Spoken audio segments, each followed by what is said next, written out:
A 78-year-old woman came to my office with chronic jaw pain and a very concerning x-ray. Her primary care doctor was worried it might be cancer. What it turned out to be is something every professional and patient needs to know about. I'm Dr. Tom Bolten, board-certified oral and maxillofacial surgeon, and this is the Open Reduction. If you haven't yet, check out the first video I posted about this case, where I reviewed the clinical history, the presentation, the workup, the differential diagnosis, and how I went about treating this patient. The radiograph shows multiple lytic lesions throughout the mandible. The differential diagnosis is either metastatic lesions or medicated-related osteonecrosis of the jaw, also known as MRONJ. This patient is on Prolia, a medication known to cause MRONJ. The most pronounced area of disease that also has easy access is the inferior symphysis, also known as the chin. I chose to approach the mandible through a submental incision because the access is straightforward, there are no major anatomic structures in this area to avoid, and the scar is nearly invisible, especially in someone who already has wrinkles. Now we're going to walk through the submental approach to the mandible. First, I make an incision in the skin at the midline, approximately 1 centimeter proximal to the anterior projection of the chin. I carry the incision through the dermis into the subcutaneous tissue.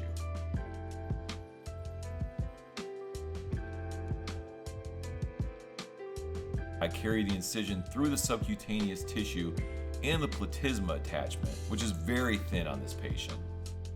Finally, I incise through the periosteum. Now, I'm able to elevate the periosteum and expose the symphysis of the mandible.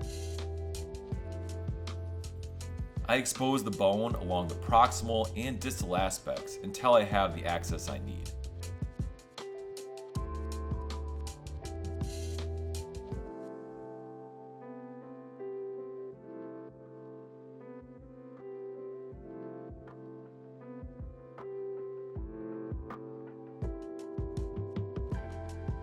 I use a round burr to free the cortical bone and gain access to the cancellous bone underneath.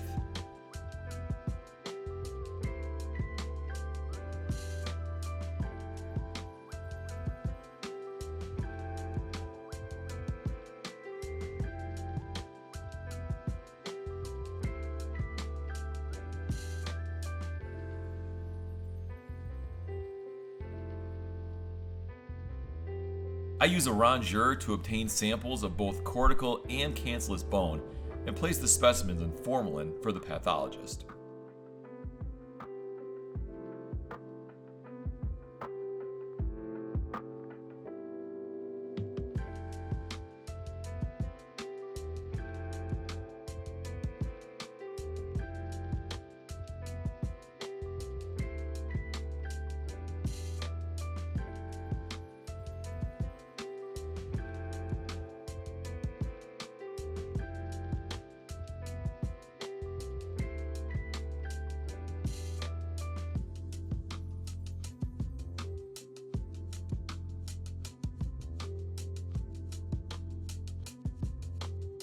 Once I have an appropriate representation of diseased bone, I irrigate the site and confirm hemostasis before closing. I smooth the area with a bone file.